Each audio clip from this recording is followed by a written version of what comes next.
Rhain Uisle, while I'm fearchain fáilte ar rúgan fadad seo ag an géad seisiún gon chógáil seo. Anóchas arm go raibh le an nidichin dína heachtain seo Maiden.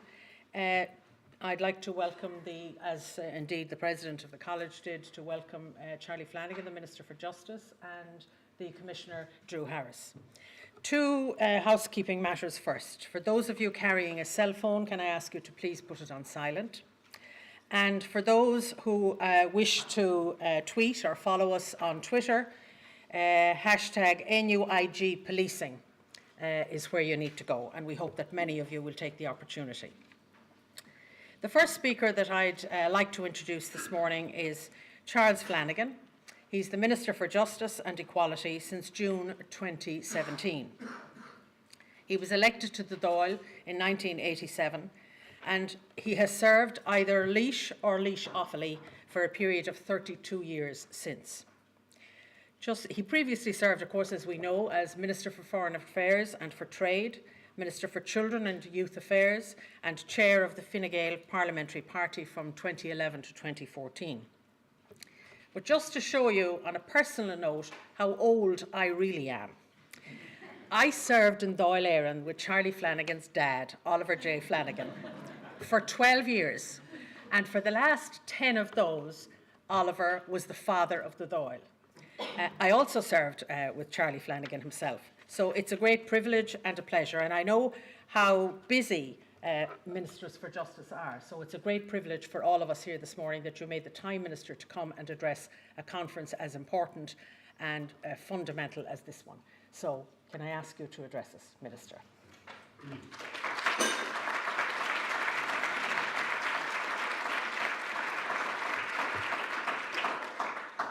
Uachtaráin, Cathaoirleach, Commissioner Harris, distinguished guests, ladies and gentlemen, I'm really delighted to be here in UCG, NUIG. I want to thank Máire for her kind introduction, recalling, as she did, her days in the Dáil. She served with my father. He was father of the house. Of course, he was my father, and in fact, by sheer coincidence, today, the 26th of April, is the anniversary of his death, 32 years today. 32 years is a long time, but it doesn't seem that long, and neither does it seem that long since Máire Geoghegan-Quinn and I served together. She was Minister for Justice, as we all know. At that time, I was opposition spokesman for health. Not so sure if I'm pleased or disappointed to have been given the justice portfolio rather than the health portfolio by my boss, the 40-year-old Leo Varadkar, but in any event, I was opposition health spokesman all those years ago. I'm delighted to be here because of the topic. There was also another allurement coming to Galway, a diary date, save the date, the 26th of April, a Friday in Galway, a very attractive proposition, the tourist season here in full swing. When I saw RTE's Theresa Mannion at the gate, I wondered to myself, what time is the storm coming? And Storm Hannah is on the way, and let's hope it doesn't arrive until all our proceedings are dealt with and many of the issues at hand heading towards resolution. I'm really pleased to accept Donica's invitation. I want to thank him for organising what is a really important and timely conference. And I'm also pleased to say that it has the support of my department, the Department of Justice and Equality. It has been remarked that Máire Geoghegan-Quinn, one of her many landmark achievements in politics was the Criminal Law Sexual Offences Act, decriminalising homosexuality. In 1993, it has been said of that decision that it marked the end of the beginning in Irish society. It certainly was a really important moment, an act of great courage 26 years ago. Indeed, it paved the way for the outcome of the marriage equality referendum in 2015, and for the increasingly open and welcoming and pluralist society that we have today, and in which we all enjoy. And I'm sure that Máire, as the former Minister for Justice, will agree that the theme of today goes to the very heart of the system of justice in Ireland. In many ways, I now feel that we have reached something of a seminal moment in the matter of policing. Without doubt, the past number of years have been extremely difficult for Garda Síochána as an organisation.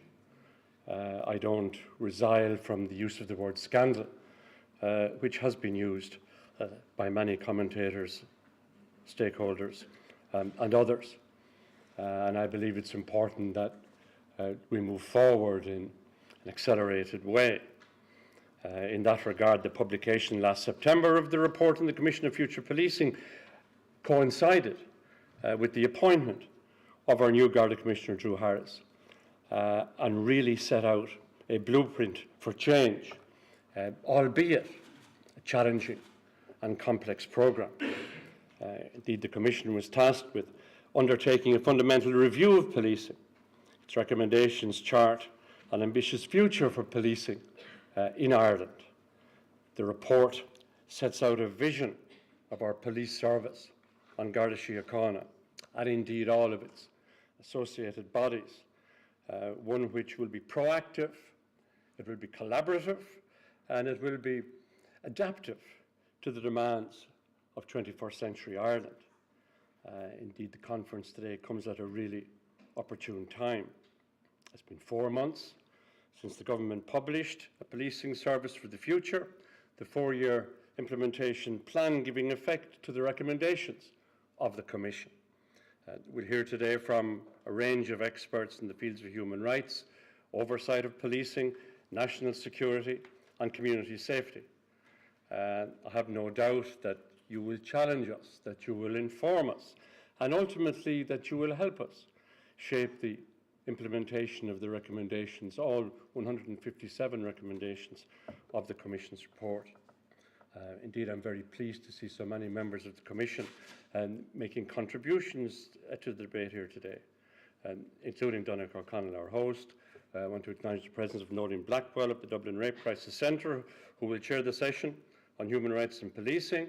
I see Tim Dalton, the most distinguished former Secretary General of my own department, who will chair the session of Oversight and Security. Dr. Johnny Connolly, a member of the Commission, will speak on the crucial topic of policing and communities, and also wish to mark the presence of the Deputy Secretary General of my department, the Criminal Justice side, Una McPhillips. So I'm really grateful to all of you and indeed the fellow commissioners for all the work that you have done. I want to especially acknowledge the contribution of Dr. Kathleen O'Toole, who brought a most valuable international experience where she ran several US police departments, her role in the Garda Inspectorate, and indeed her experience many years ago on the Patent Commission on Policing in Northern Ireland. While Kathleen isn't here, I understand there will be a video link later on.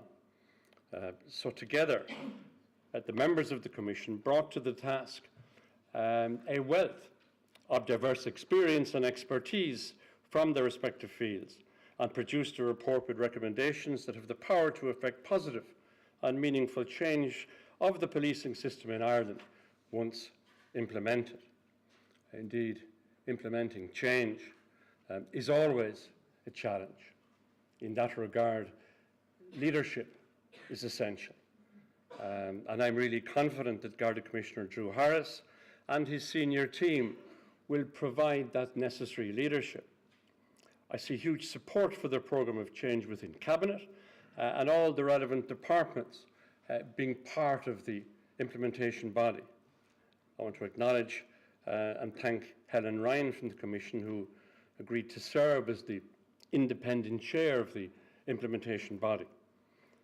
In the course of my duties, I regularly meet with the Gardaí all over the country. Indeed, as the Commission found, There is a real appetite for change within the organisation itself at grassroots level. So I'm confident that this process will result in a modern, adaptive policing service, I have to say supported, and certainly not dominated by my own Department of Justice and Equality, which of course is going through its own major transformation process at present. Indeed, as I'm speaking to many academics, could I suggest that it might be the subject of a future seminar such as this on a separate occasion, because what we're doing in the Department of Justice is hugely exciting and will benefit not only the Department of Justice and Equality, but a range of government departments around the Cabinet table. But back to today, I look forward to your reflections on what this might mean for Garda Síochána, for communities, for individual citizens. Indeed, the first session this morning will be on human rights and policing.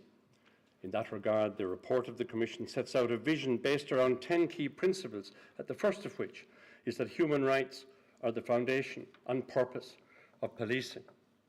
On one level, that sounds simple and intuitive, yet this is a radical and potentially transformative statement, because the reality is that a policing service whose primary focus is on protecting and upholding human rights is one that will be both professional and effective.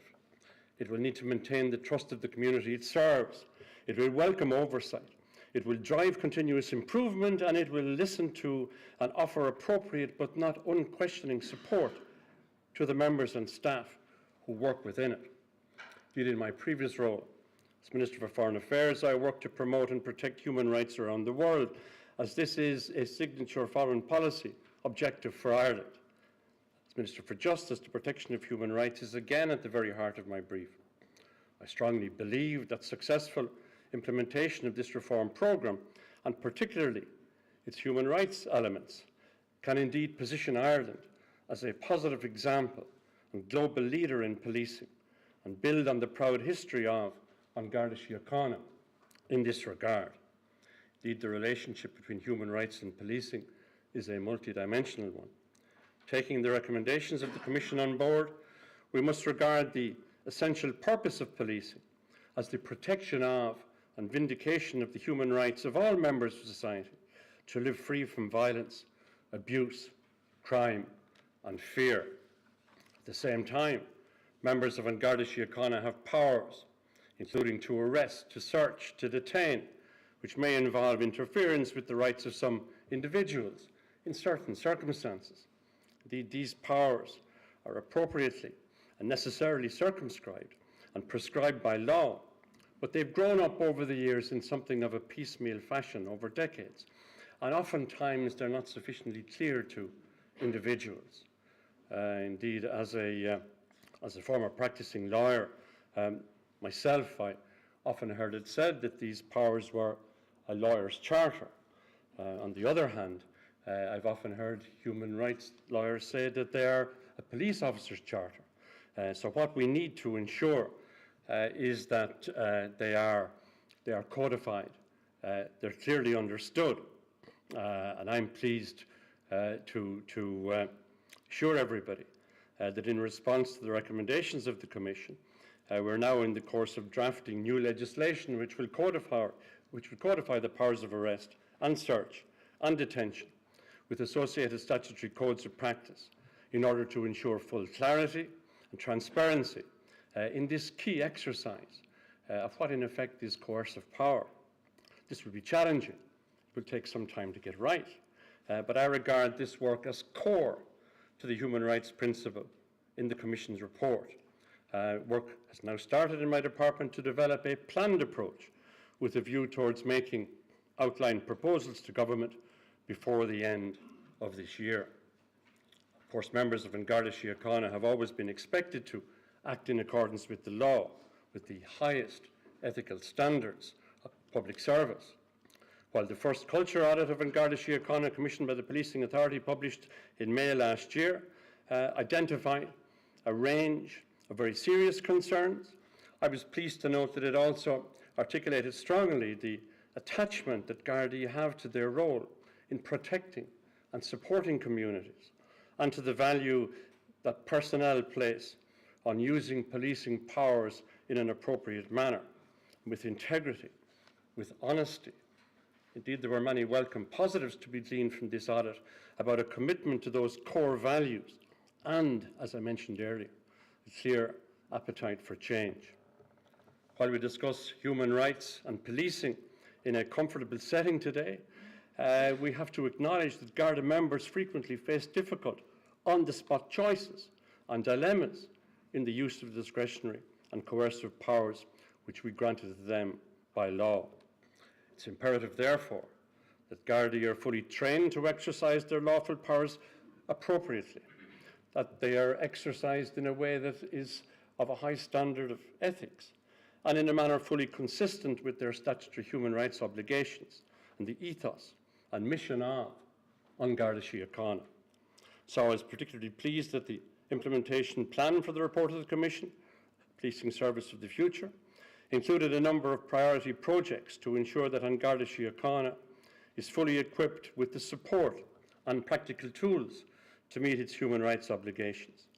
These include the setting up of a human rights unit, the development of a human rights strategy, the convening of a strategic human rights advisory committee, which includes membership not only from academia but also from across civil society. Indeed, the Commissioner will no doubt update us this morning on the very welcome progress that has been made on these and other human rights related projects already this year. I very much appreciate this continuing commitment by Commissioner Harris and his team, strongly support the rollout of human rights training to all Garda members and staff. As Minister for Justice, I will continue to support and cooperate with Garda management in advancing these and other reform projects. In this regard, for example, funding has been made available to Garda Síochána to help advance key priority projects under the implementation plan, including engagement of human rights expertise to assist in drafting the human rights strategy. I'm conscious too that it's intended that the Code of Ethics which was developed by the Policing Authority in 2017, which set out ethical behaviours expected of Garda Síochána in their day-to-day practice, will be further embedded in the organisation as set out in the Policing Service for the Future. I recently attended a Garda passing out ceremony in Templemore, where the Commissioner had introduced for the first time the taking of the oath in public, where new recruits openly swore to abide by the Code of Ethics in front of their families, in front of their friends, in front of each other. I think that was a really powerful moment on a day that they will always remember, to hear the young new Gardaí articulating their commitment to these values and standards of practice in an open and public way.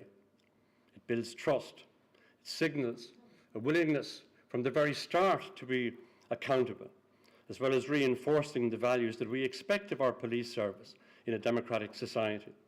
Indeed, I expect full adherence to and full compliance with the Code of Ethics on the part of all Gardaí across the entire service, not just new recruits.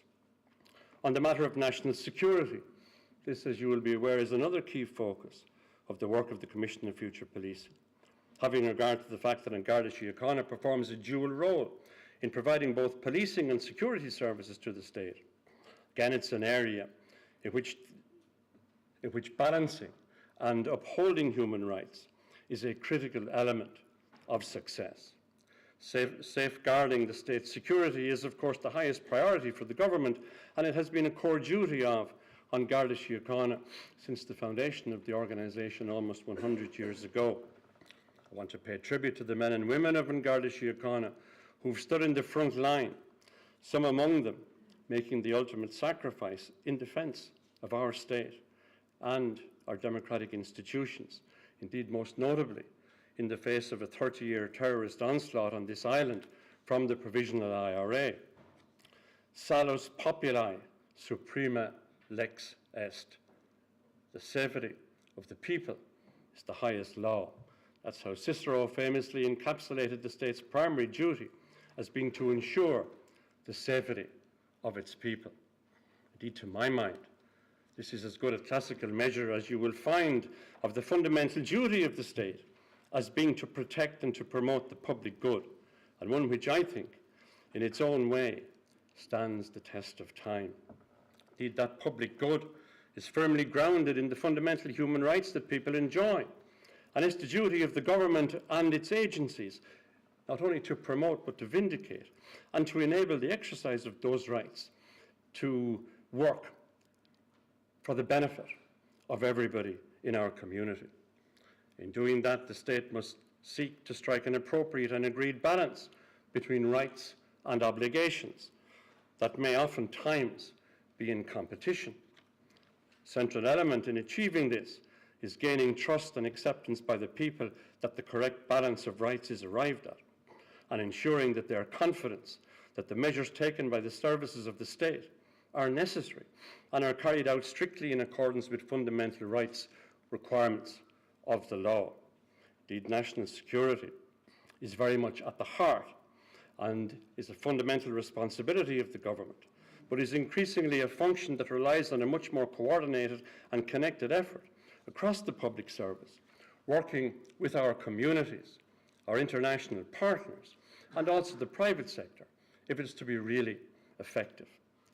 The need to inform, to provide insight into the work of our security services, while at the same time recognising the sensitivity and secrecy pertaining to much of its work, is in many respects key.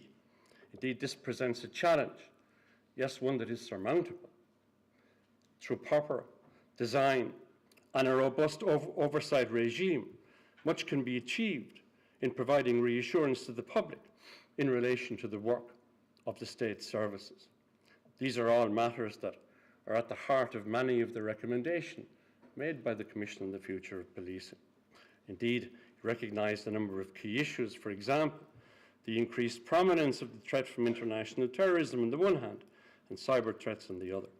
The fact that national security is a shared responsibility among a number of government departments and state bodies. The importance of taking measures to enhance strategic coordination in this area, and the need to enhance independent oversight of the use of legal powers in the area of security. Indeed, the recommendations of the Commission speak directly to each of these matters. While the national security space presents genuine and inevitable challenges to open and public oversight, my objective is that the new arrangements will support a more coherent and dedicated framework of independent oversight, examination, and of course reporting. This will both support and facilitate individual Gardaí and the Garda organisation, as well as our defence forces, in providing security services to the highest standards and to the greatest effect. It would also provide better information and reassurance to the public about those activities and the operation of the legal frameworks that govern them. This will not be easy to achieve, as there will be natural tensions, but I look forward to hearing about Lord Anderson's UK experience later on. I think we would agree a fundamental guide in this area is a principle referred to many years ago by Edmund Burke, who wrote, and I quote, "Whenever a separation is made between liberty and justice, neither, in my opinion, is safe."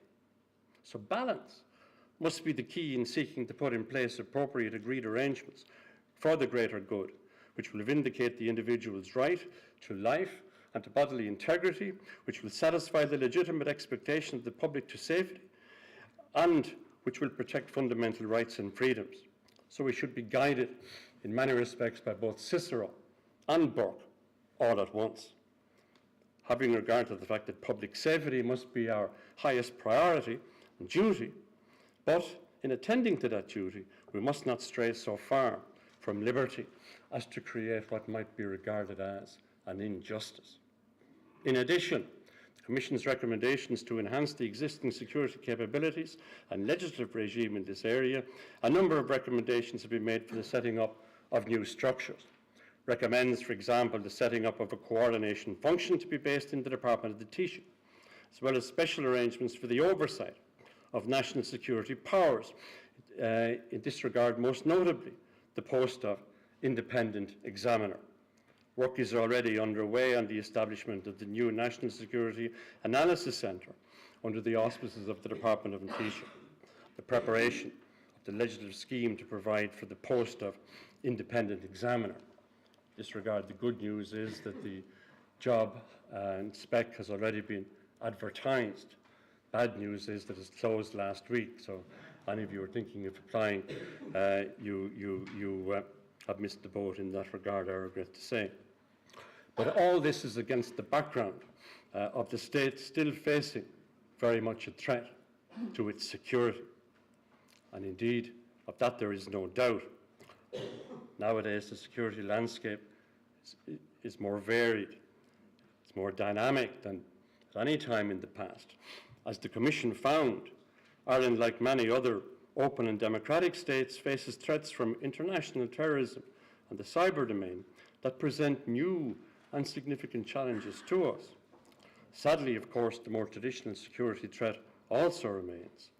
The senseless and horrifying killing of Lyra McKee in Derry is a tragic reminder of the real and persistent security threat from Republican paramilitaries.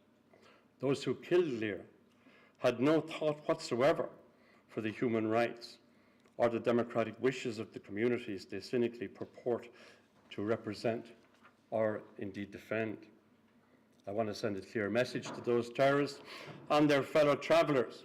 Your hatred and violence have no place in our society. You do not act in our name. Your wish to pull this island back to a dark and bloody past will not succeed because of the resolute commitment of the people on this island to peace, to democracy, and to fundamental rights. People of Ireland have democratically endorsed the peace process, and we all fervently want it to continue to succeed. That's what Lyra McKee wanted too. And this morning, we, like so many others over the past few days, stand with Lyra McKee. I'd like, Chair, if we could pause for a moment now to remember Lyra McKee, to express solidarity with all of those who knew her, those who loved her during her short but impactful life.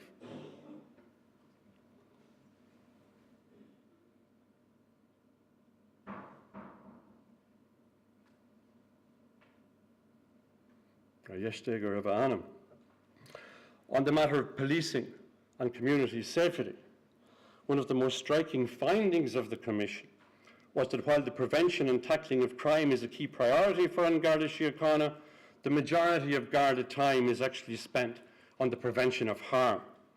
The nature of policing is such that the Garda are constantly in contact with vulnerable people, people with mental health issues, people with addiction conditions, homeless people, vulnerable children, elderly people, and others, all of whom share one thing in common, and that is that they are at risk. This is a common feature of policing, not just in Ireland, but on the international stage as well. Gardaí are often called upon to assist when a vulnerable person is in need of help, when in fact other agencies of government may be more appropriately trained and equipped to respond to these incidents.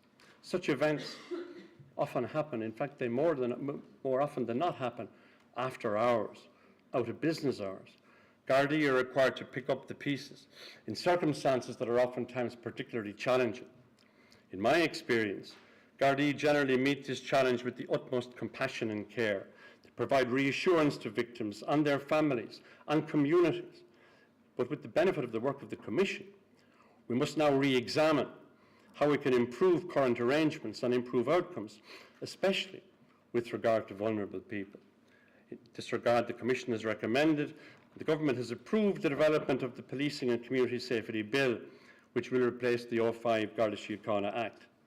This bill will redefine the functions of Garda Síochána to include the prevention of harm to vulnerable persons.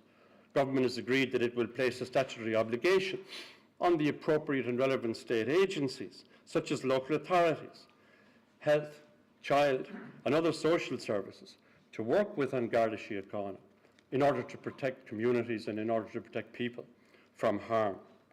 This is something of a radical change. We'll support close collaboration with communities and other agencies to keep our societies safe and to prevent harm being inflicted upon vulnerable people.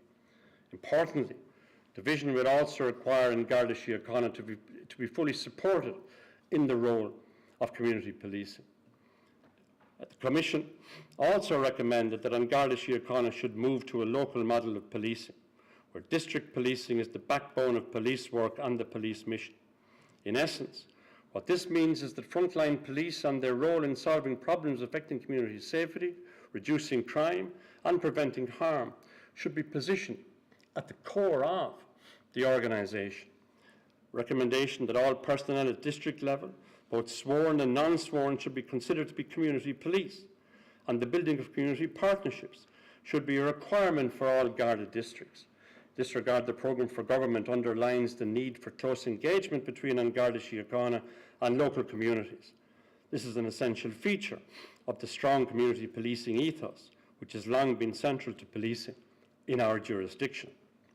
An Garda Síochána has a number of initiatives that bring Gardaí closer to the communities they serve, improving policing responses, building positive relationships with communities, and proactively reducing crime.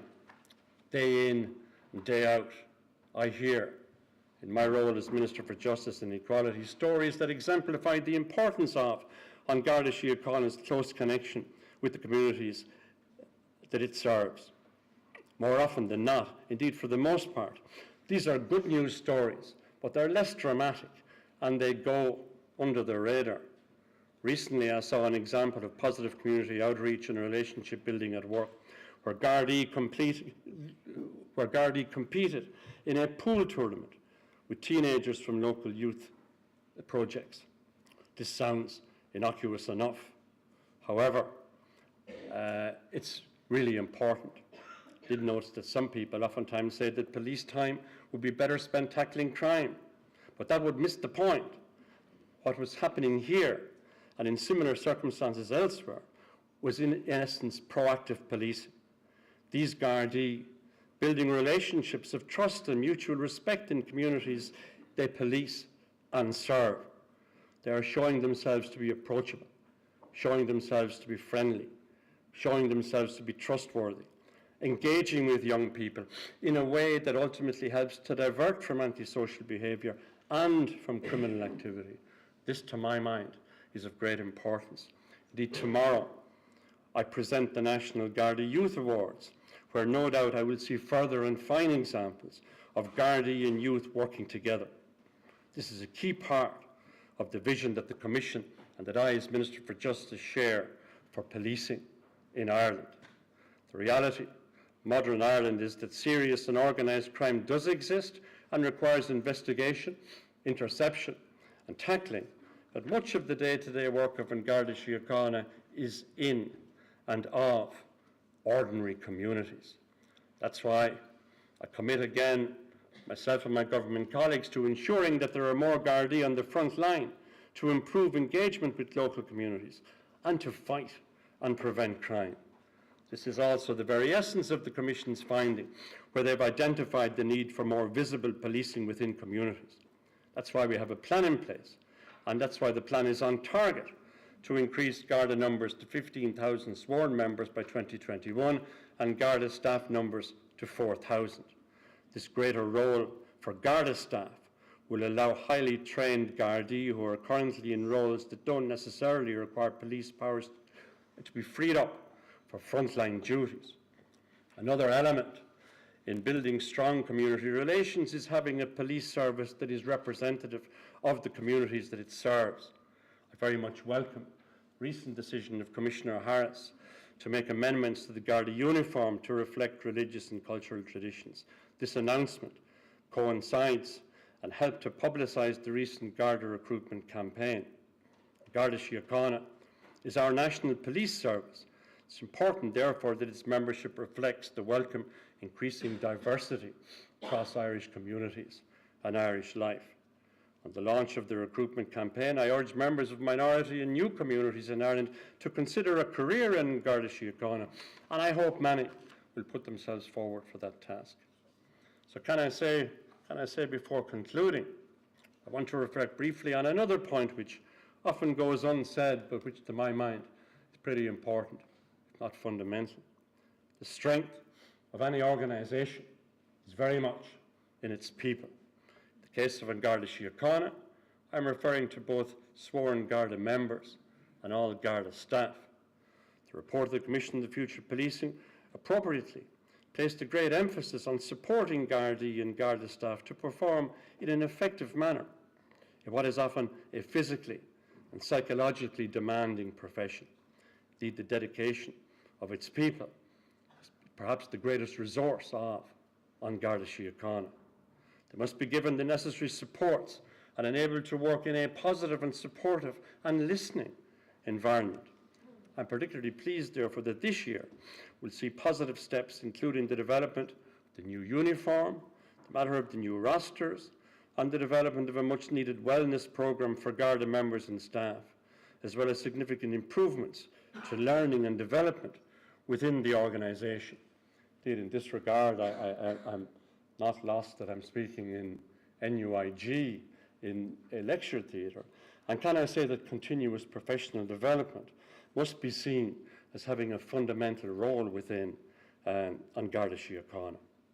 Allied to that, or associated with that perhaps, the Garda Building and Refurbishment Programme also continues to progress on the matter of the physical infrastructure, some of which I acknowledge is in poor state. But I acknowledge that I'm speaking in Galway, where we have state-of-the-art Garda HQ on the outskirts of the town, serving the city and the region, and a fine flagship for new developments within on Garda Síochána. And there are many positive developments that will improve conditions on the front line, that will enhance career development opportunities and help improve the well-being of the personnel on Garda Síochána. In this regard, it's noteworthy that the Commission was clear that on Garda Síochána must foster an environment of psychological safety, an organisation in which people at all levels feel able to share ideas on challenges and opportunities and problems without any fear of retribution or marginalisation. This very issue was also highlighted by Judge Charlton in the Disclosures Tribunal report, where he called on Garda Síochána to look at itself honestly, to identify its own faults. I fully support his comments, and that the attitude of our police service, of all our public services, must be that of duty to the public, must be that of duty to the victims of crime, and of course must acknowledge the role of the taxpayer. I know that Commissioner Harris feels the same. He said he will ensure that in Garda Síochána is a safe environment to raise issues and concerns. So in conclusion, I want to ensure that the government's support for the detailed implementation of the plan for policing reform will redefine policing in Ireland, will actively reflect human rights as the foundation purpose of policing. There's a lot of new structure in the plan, with a focus on supporting a newly transformed culture while maintaining and building on the inherent traditional strengths of the Garda organisation. And Garda Síochána has positive community relationships, which are the envy of police forces internationally. I attend on a monthly basis in Brussels, Luxembourg, over coffee. I'm certainly struck by the number of colleagues in the Ministry for Home Affairs and Security area who have come up to me and said they want to know the secret of how trust and confidence among the general public for Garda Síochána, the Irish Police Service, is so high, much higher than in any of our European countries. Of course, I acknowledge that one really important aspect is the fact that our Garda Síochána has its foundation been rooted in community. It's vital that we build on this strength, vital that we continue to maintain and increase the crucial amount of public trust, which currently is to the order of 90%, really important. So I'm going to conclude on that note. I want again to thank Donncha O'Connell and the Irish Centre for Human Rights here at NUIG for the opportunity to join you. I look forward to further engagement, but I want to acknowledge the really important challenges that lie ahead. Strongly believe, with the clear internal appetite for change that I see on a daily basis with my interaction with Garda Síochána at all levels, that accompanied by the leadership on the part of Commissioner Drew Harris, and I acknowledge that here. And thirdly, the commitment of myself and my government colleagues to the programme of reform and the buy-in that has been achieved at senior level across the public sector generally. It's a challenge that can be met, but it's also a challenge that can be met within the time frame as set out. Thank you.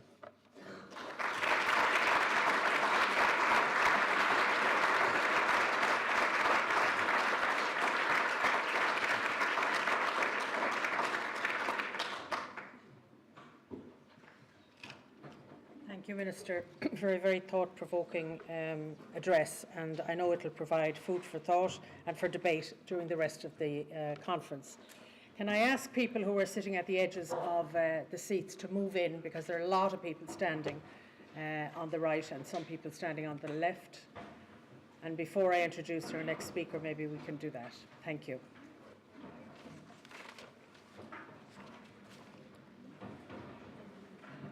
Our next speaker had 34 years service with the Police Service of Northern Ireland. During that time, he held a number of senior operational commands and had policing experience across a wide number of areas. He was previously Deputy Chief Constable of the PSNI, where he was specifically responsible for performance and change management. He was also responsible for the Police Service of Northern Ireland's Crime Operations Department and is recognised as a national expert in dealing with high-risk, covert policing operations and critical incidents. He was appointed in 2013 as a high-level expert to a European Parliament committee reporting on organised crime and corruption. He held the UK's Association of Chief Police Officers hate crime portfolio for 8 years, where he led on improving the criminal justice response to victims, improving detection rates and improving data collection. Drew Harris became Commissioner of Garda Síochána in September 2018. Commissioner, you are most welcome to the conference this morning, and we all very much look forward to your address. On Commissioner.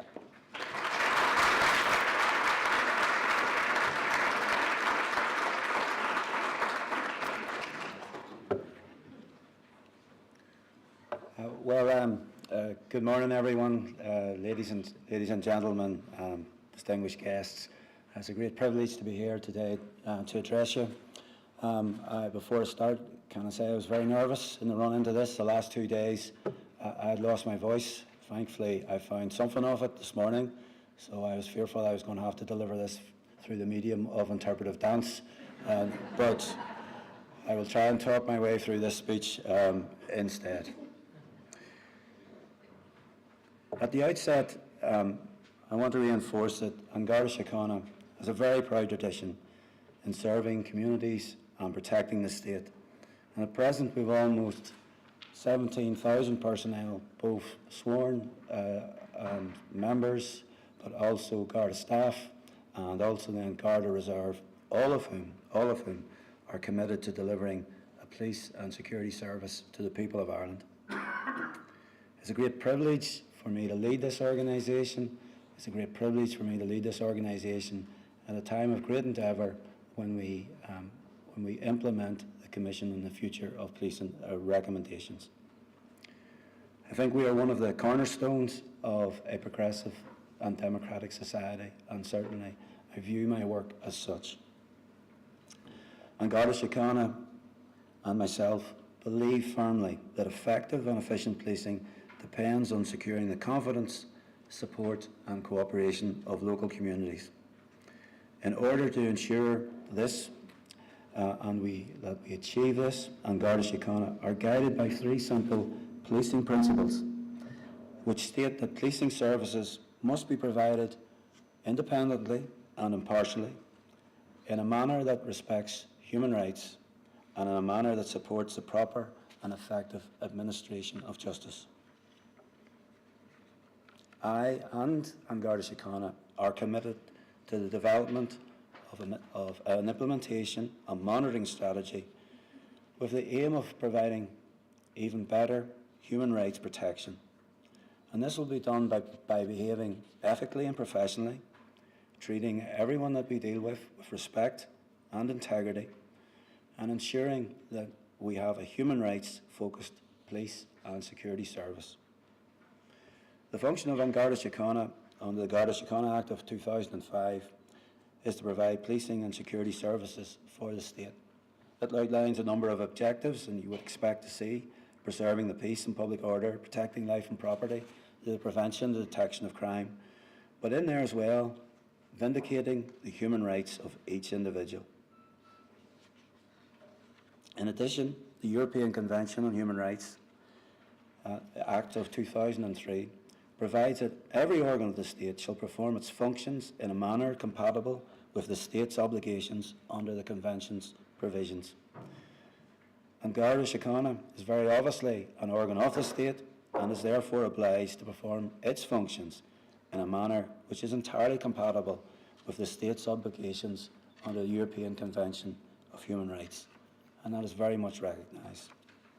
But furthermore, Section 42 of the Irish Human Rights and Equality Act of 2014 sets out the obligation on all public bodies in the performance of their functions to protect the human rights of their members, staff and the persons to whom they provide services. And again, this very obviously applies to Garda Síochána and the policing services that we provide throughout Ireland. But touch upon the Commission on the Future of Policing. It reported, as has been said, in September of 2018. And I think this is now a good opportunity for me to thank the Commission members, some of whom are here today, for their hard work and commitment, and what a valuable contribution they have made to policing here in Ireland, but indeed to policing internationally. As has been said, the standard that we set will be a standard internationally that others can also replicate, and the Commission on the Future of Policing is one of the cornerstones and required texts for doing that. The report makes very clear that human rights are the foundation of policing.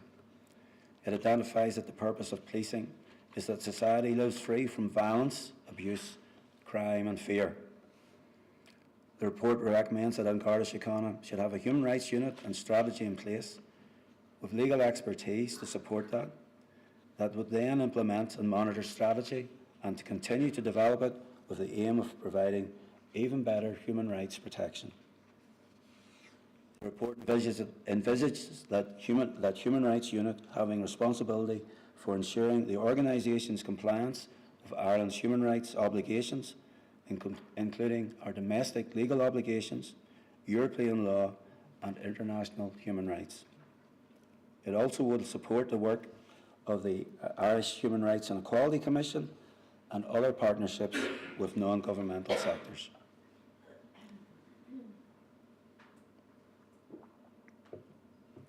The report also provides that because human rights is such a fundamental aspect of policing, the development of policies and strategies, planning and execution of operations, that expert advice must be available to leadership teams for these purposes. The Department of Justice has already been mentioned, published a Policing for the Future document, and this provides a 4-year plan beginning in January of this year for the implementation of the Commission on the Future Policing report. Specifically in respect of human rights includes the following: the establishment of the human rights framework, delivery of guidance and policy to protect the most vulnerable in the criminal justice system, the re-establishment of our own Strategic Human Rights Advisory Committee, assessment of our key policy and practices and training materials to identify human rights issues, revision and implementation of policies, practices, and continue to provide training to ensure compliance with key human rights issues. And lastly, the development of strategy as set out in the delivery framework. The progress that we've made to date is such that we've already set up our own Garda Human Rights section. This was established in October 2018 in immediate response to the Commission. The Human Rights section is currently staffed by Garda members, but in time it will also include legal experts and lawyers. The office is managed by an inspector and a chief superintendent, and who has overall command of that section. Staff within this office have responsibility for providing human rights advice in all areas of Garda Síochána, and that will continue to develop over the coming months. An external independent human rights advisor has been employed by Garda Síochána to provide expert consultation on the development and embedding of human rights within the organisation. As the human rights section reaches its full potential, it is envisaged that the office will conduct research and advise on human rights issues as regards all aspects of policing. It will ensure the development of strategies and policies that are human rights compliant and ensure that the service is up to date with emerging human rights developments and action taken in terms of continuous improvement where appropriate. To date, the office has already completed extensive work on the development of our human rights framework, our human rights screening tool, and our human rights-based approach to policing, a practical operational guidance document following both internal and external consultation processes.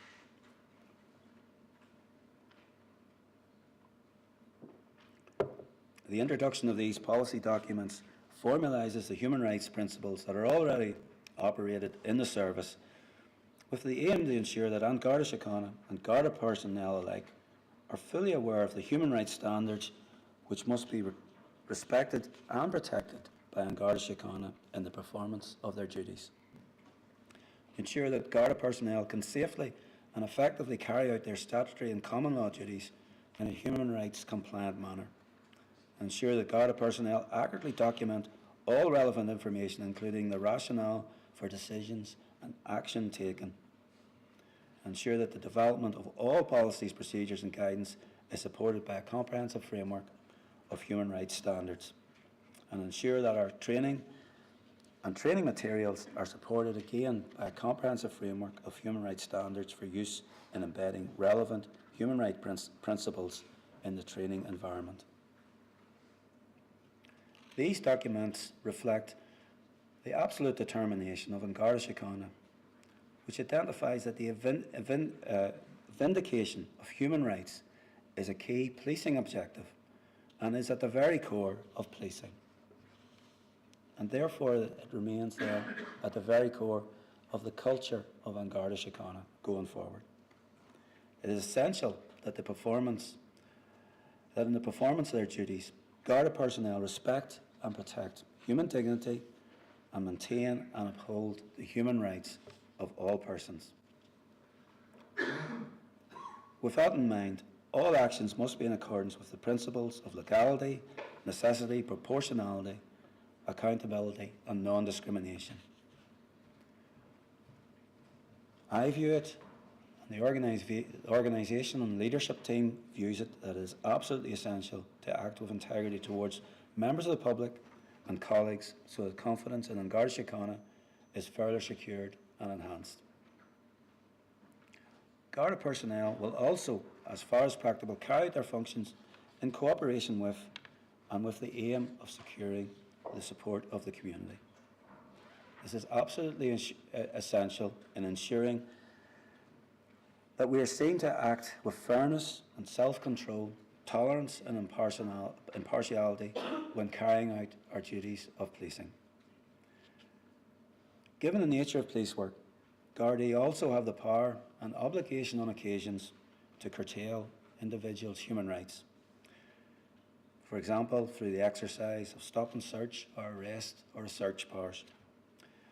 Gardaí have these powers so as to ensure that the rights of others are protected. Proper exercise of these powers is not always straightforward, particularly in light of the discretion which is invested in all Gardaí. But it is essential that Gardaí adhere to human rights-based processes when exercising discretion, and that all actions taken are as limited as possible to meet the individual circumstances that they face. Again, in line with the principles of legality, necessity, proportionality, accountability and non-discrimination.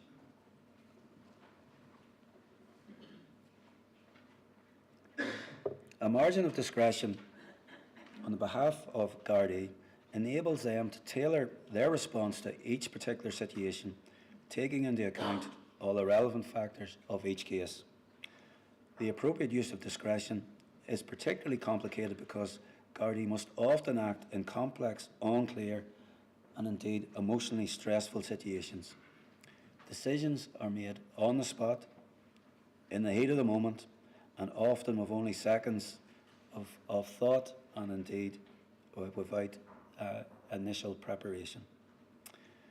It is when exercising discretion that human rights principles become particularly relevant. Discretion requires Garda to display an appropriate attitude and exercising a strong sense of responsibility guided by human rights principles. Again, the principles of equal treatment and proportionality, including taking the least intrusive measures, are very important and of great relevance, again, in securing a human rights ethos in policing, but also maintaining the support of the community. Any interference with a suspect's human rights must be as limited as possible, and again, all actions must be taken in accordance with human rights principles. In certain well-defined circumstances, Garda are under an obligation to take preventative operational measures to protect individuals whose lives are at risk from the criminal acts of others. And increasingly, this is a heavy weight which is placed on members of Garda Síochána. Bearing in mind the difficulties involving policing modern societies, the unpredictability of human conduct, and the operational choices that are available to us, against which we must make these decisions, we must be careful to ensure that any of our obligations are interpreted in such a way that does not impose an impossible or disproportionate burden on Garda Síochána. For my own part, my own experience of human rights in policing comes from the implementation and embedding of human rights in the PSNI as a result of the Patton Report. One of the authors, Cathy O'Toole, also brought her influence to bear on the Commission on the Future of Policing in Ireland, and certainly, looking at the two documents, I can see the read across from one to the other. I was subject to inspection by both Lord David Anderson, who reviewed the use of counter-terrorism powers, and by Alison Kirkpatrick, who, on behalf of the Northern Ireland Policing Board, inspected a wide range of thematic areas on behalf of the Policing Board, we're looking at the object of human rights. And this was important in terms of what accountability brought to bear as we developed our policing practices, and in effect, we grew with that accountability. As often said, steel sharpens steel, and in an accountability arrangement there should be a bit of steel so that both of us stay sharp and wish to grow in terms of continuous improvement and the quality of the policing service that we provide. In my time in PSNI, I was responsible for some very difficult areas of operational policing, and that involved using police powers to resolve real-life dilemmas which had a real-life impact in terms of hurt or harm that could be inflicted. The application of human rights provided a route through, particularly given the rich vein of jurisprudence that was available to provide guidance. This provided often the light to shine the path out of difficult dilemmas. But as been recommended to us, it was always that I had a specialist human rights lawyer to provide interpretation as to the jurisprudence and the guidance it provided. In conclusion, on Garda Síochána and I as Commissioner, I'm absolutely committed to delivering an effective and efficient police service that is independent and impartial, ensuring that the human rights of each individual who engages with Garda is fully vindicated, a human rights-based approach to policing which will enable the delivery of a policing service that secures the confidence, support and the cooperation of all communities. Thank you very much. Thank you.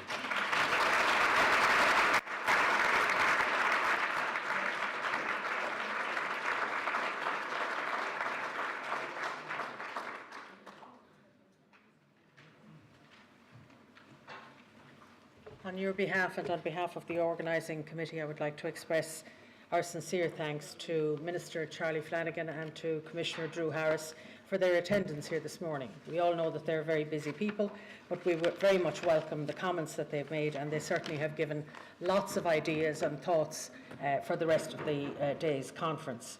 I know Donncha has given me instructions about things that I have to say now. Let's hope